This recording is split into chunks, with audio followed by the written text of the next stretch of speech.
From Carr, Riggs, and Ingram, this is It Figures, the CRI podcast, an accounting, advisory, and industry-focused podcast for business and organization leaders, entrepreneurs, and anyone who is looking to go beyond the status quo.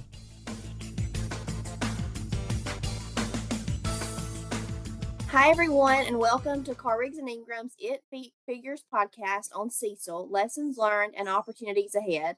My name is Jennifer Wilkerson, and I'm an audit manager for CRI in Atlanta, and this podcast is all about CECL within our community banks. If you're here, you probably already know that CECL stands for Current Expected Credit Losses, and we have a CECL guru joining us today.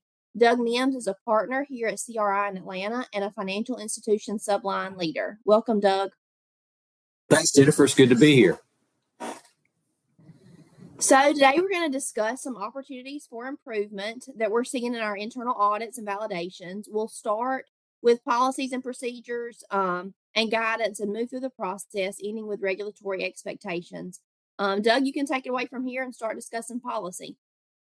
Okay, thanks, Jennifer. So we've been, obviously, CECL's been a journey for community financial institutions. I think the first exposure draft was issued in 2006, and then we had the delays and everything. It's finally here, and we hit go on 1/1/23, and I call it CECL fatigue. I think everybody was tired of talking about CECL and ready to get on with it. And now that we're here, we have, for us in our practice, we have done internal audits. We've been doing CECL validations and some other things.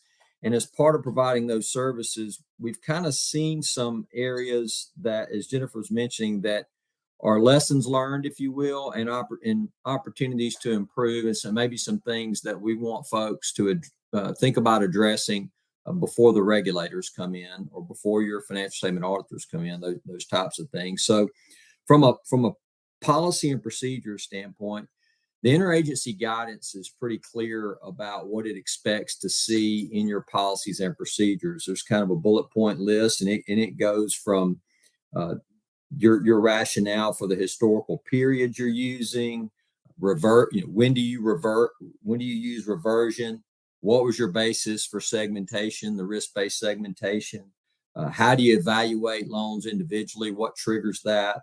Contractual term of assets, prepayment speeds, things like that. And so there's probably about a dozen things that it says, hey, make sure this is in your policies and procedures. And it doesn't have to be in the policy, because I know most folks have a CECL policy, but they do need to be in the procedures. And I think what we're seeing when we're going in, almost everywhere we go, we're seeing that there are some things that are clearly delineated in the interagency guidance that are not making their way into the written policies and procedures. And quite frankly, that's an easy fix, but it is something you need to think about.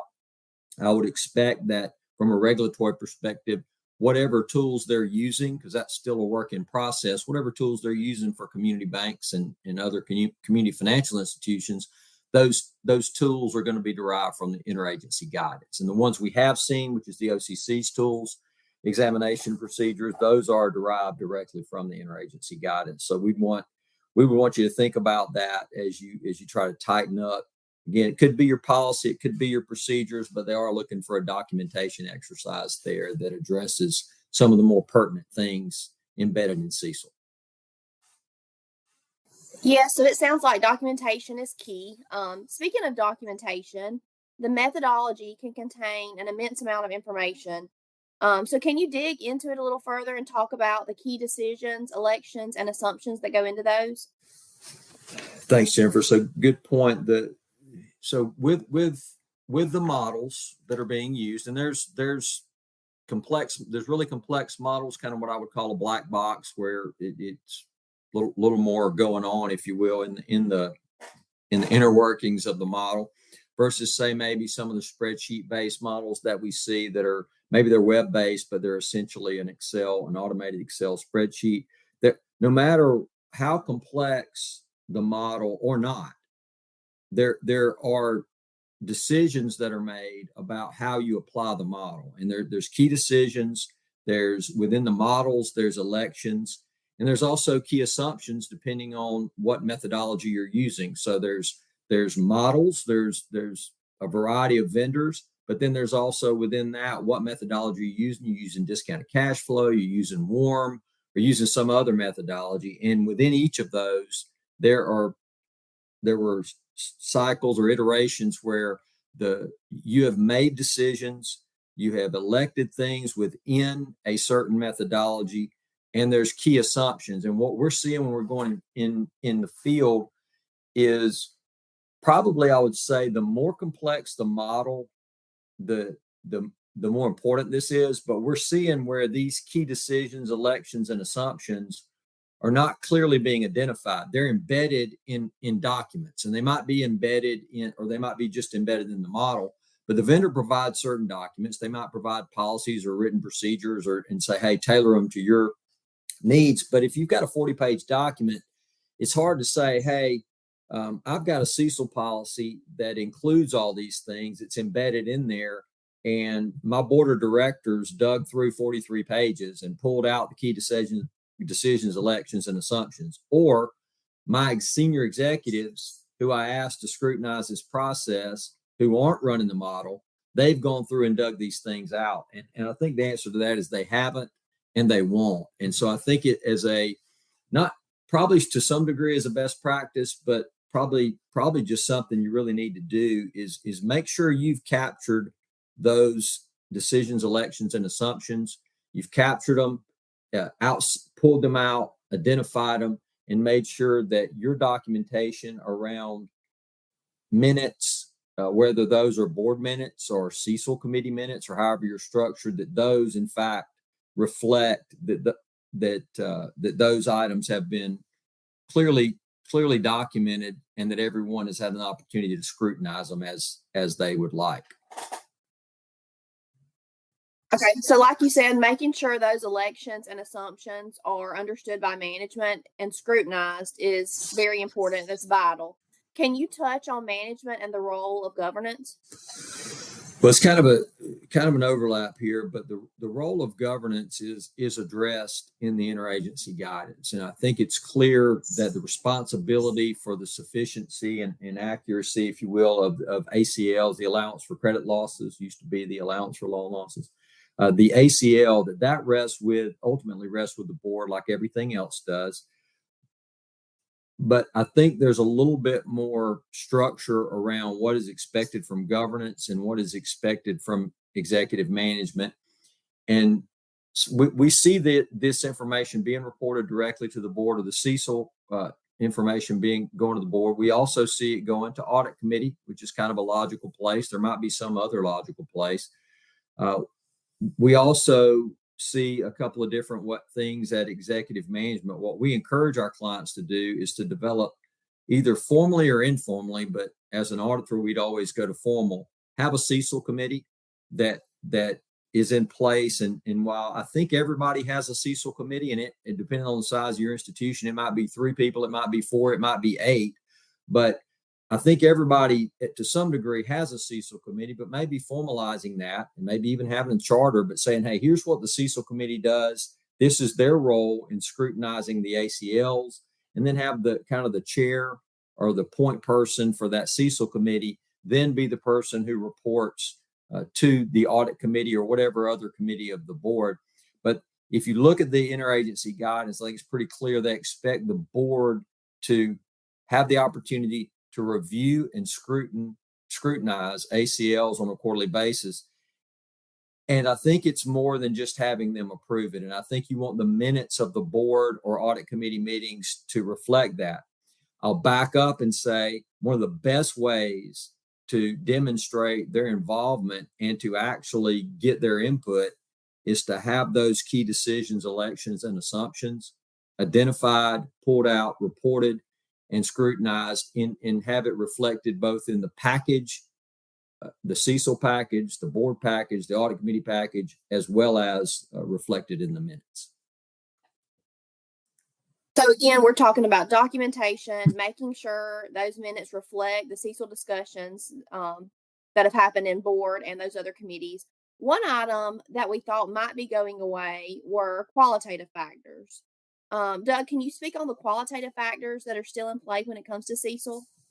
And so, Jennifer, I'll back up just a little bit to talk about what Q factors are for. So, back in the old model, it was basically qualitative factors were in place to, if management determined that they did not think that their historical losses were representative of their portfolio in given current conditions, then you would adjust your historical losses for current conditions. That's the incurred loss model. Under CECL, that's still in place. Nothing changes. But there's also a forward-looking component now with CECL regarding reasonable and supportable forecasts. So that's a new component, but the qualitative factors were in place for current events and our current conditions, and that hadn't changed. The question is, based on how your model works and or spreadsheet, whatever it is, based on how your CECL calculation model, whatever, those are synonymous terms for this discussion. Based on how that works, do you need to adjust for current conditions through qualitative factors? And there may be certain things that are embedded in a model or a spreadsheet now that you didn't have before that wouldn't result in a qualitative factor. But yet there would still be things you would need to adjust for. And that would include the reasonable and supportable forecast to the extent they're not embedded in your model.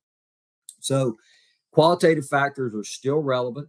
If you look in the interagency guidance, the qualitative factors that are there are very similar. They're not identical, but they're very similar to what was in the prior guidance under the incurred loss model from I think it was 2006. And so that's still in place. And what we're seeing in practice is, I do think some folks thought qualitative factors were going away.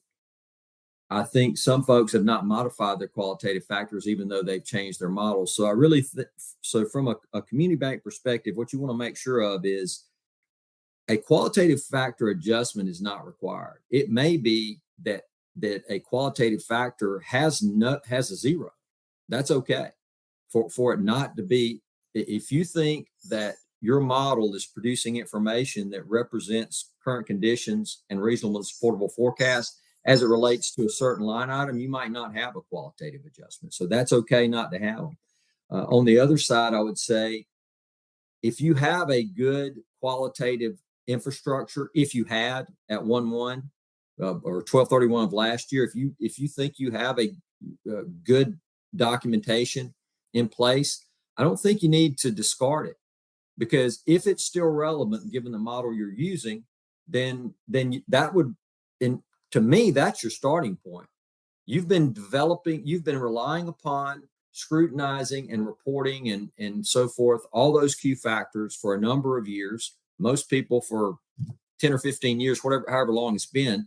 And so those are grounded, those can serve as anchors.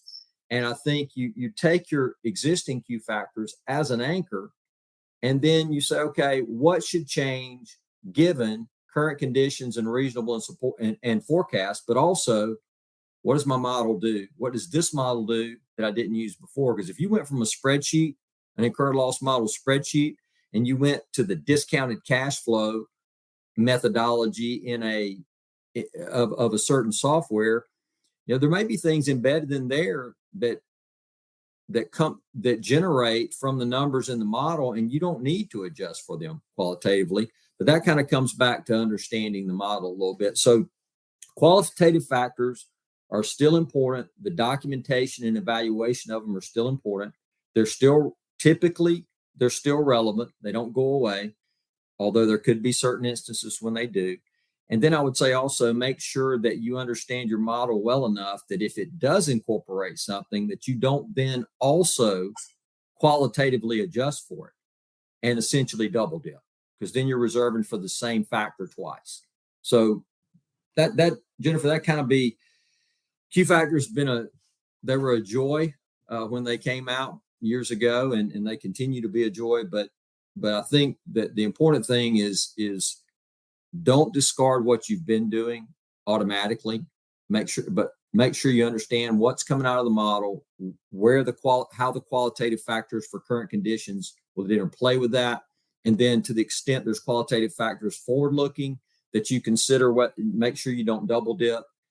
in that regard. And there could be a forecast built into your model. So there may not be a need for an external qualitative factor. Gotcha. So qualitative factors definitely aren't going away, as some thought. Can you now speak on model ownership? The model ownership to me is really about understanding at some level, and I think this is evolving, but at some level, understanding how the model works.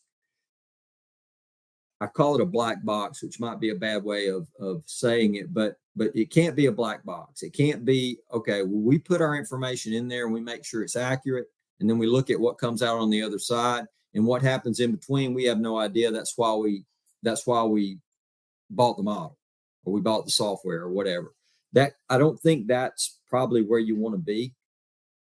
On the same token, community bankers are not model experts. Quite frankly, I'm not a model expert. So, but I do think you need to understand how the model works in general, and what your basis is for relying on that model. And if you don't understand and can't answer basic questions about how it works, then it's real hard to say you have a basis for reliance, because you don't want to say, well,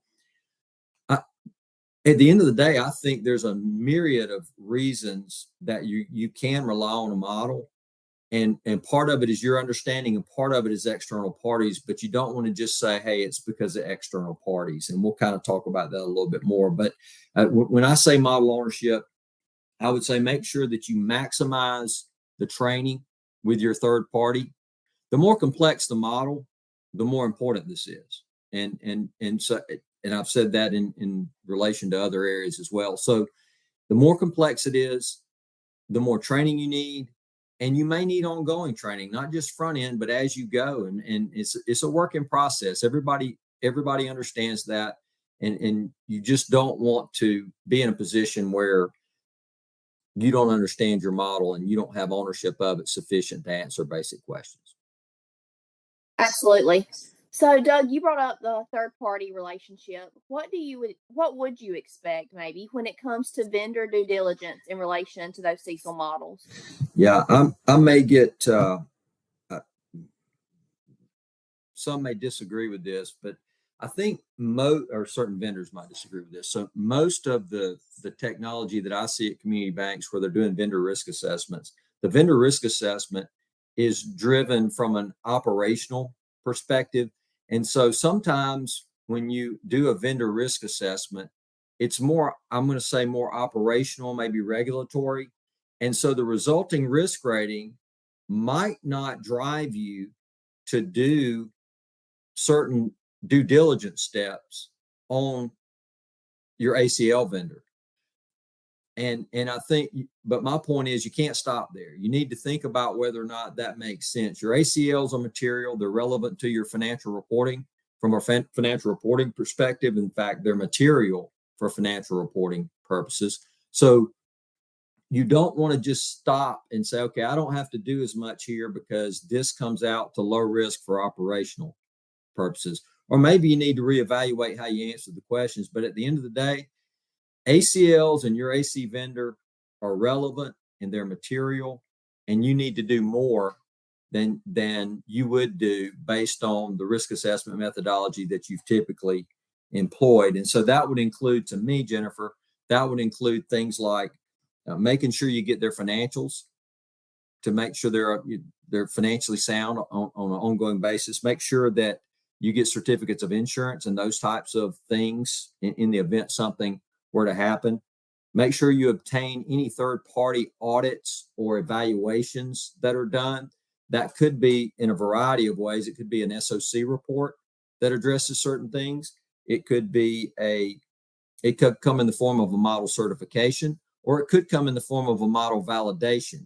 So make sure you understand what your vendor's having done so that you can take those things and do appropriate initial and ongoing vendor due diligence. Now, that's a little bit more complicated than just that, because within those reports, you need to document what you looked at. You need to document that you reviewed the SOC report and that you looked at the opinion or the summary or whatever they've done whether they're testing operating effectiveness, whether they're not, and document the conclusions. And there's also, even if there's not a significant issue, there's documentation in an SOC report that shows where they did have variances of some sort. So variances meaning, maybe the control didn't work, a specific control didn't work. So you want to make sure that you have reviewed that you have obtained all the information from your vendor, that you document that you've reviewed it, and that you have, and you've done that documentation at a level that you can say, here's what the conclusions were, or here was an exception, but we're comfortable that we're okay. And then the extension of that is, from an ICFR perspective, there are user complementary controls in the SOC report. And in an overly simplistic example, the SOC report essentially says you can rely on our control environment or our controls if you do these 10 things, if you have these controls in place. And depending on your size and complexity and your financial reporting obligations, as well as your third party, external auditor, and those types of things, the level of this documentation may vary, but you need to identify those controls and at least acknowledge that those user controls, that you've reviewed them and that you are confident that you have the appropriate controls in place that achieve those control objectives. So that was a bit of a mouthful, but you need to review the SOCs, you need to document your review, you need to scrutinize the results, and it needs to be clear when an auditor or a regulator or anybody comes in that you have done that and that you've considered it. That's great information. Another question we get frequently is in regards to performance analysis and back testing. So in your mind, what should that look like? Well, I'll tell you, and this really is part of basis of reliance on the model too. All of it is. It kind of all comes together because, and I'll back up just a little bit on what I was talking about before, because so if you have an expectation of outcome and that expectation of outcome is different than you expected, then the question is why. And that could speak to the functionality of the model. It could speak to an input accuracy. It could speak to a lot of different things. So you're doing it for a number of reasons, but collectively, you want to use performance analysis and back testing as part of the basis for your reliance on the vendor. So, and the model certification and those types of things. So, and that's I'm mixing those a little bit, and that's a little bit of a ramble. As it specifically relates to performance analysis, a lot of folks are struggling with back testing. I mean, most community banks struggle with back testing at some level in the ALM IRR space, and that's been going on for years. We all have to think through that. So for the most part, we're not seeing robust back testing because we don't have enough data. There hadn't been enough data and enough of a track record in the CECL world to do back testing. But I do think you can still do performance analysis, and I think that could look a lot like ratio analysis, other analytics and analysis about the allowance, charge-offs, other components that in relation to the incurred loss model, but also quarter to quarter, month to month, however you're managing your model. Most folks are doing it on a quarterly basis, so you could track. You could you could establish a set of ratios and other analytics and benchmark those quarter by quarter. So my point is, while there's probably not enough data for a 123 adopter to do true back testing at this point, that doesn't mean that you can't do performance analysis and that you can't have some benchmark analytics. And you can also pull in peer data.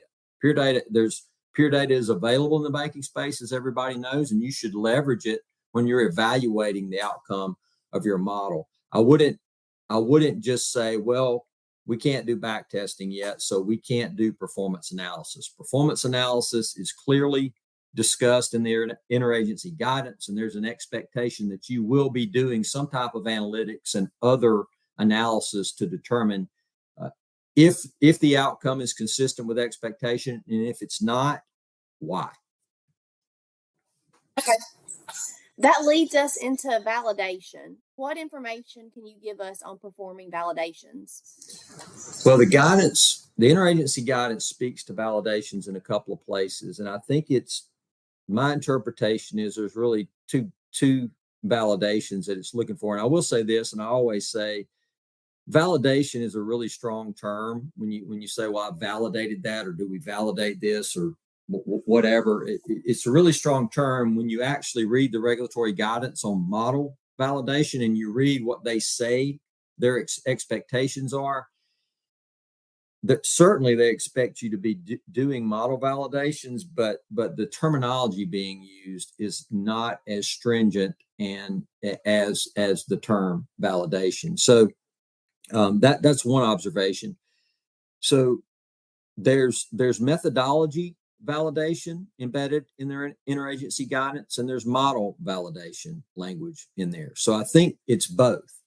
And how you get there, I think, could be different depending on your vendor and your situation. So I do think that there's vendors out there where if you take this documentation that I'm referencing previously about vendor due diligence, and you go, okay, well, this vendor doesn't have a validation for us to leverage, but they have an SOC on their control environment or whatever it may be.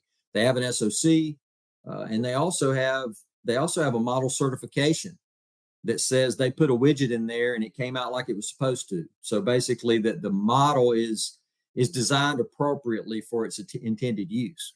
It's not a validation; it's a certification. So you got an SOC, you got a validation. And then you say, I'm going to hire a third party to come in and do a validation service on my methodology, not on the model, because the vendor did a certification. I'm going to take the SOC, I'm going to take the certification from the vendor, and then I'm going to have a third party do a methodology validation. And the confluence of those is part of how I determine that I can rely on this model and that it's functioning as intended, as well as the methodology I'm employing.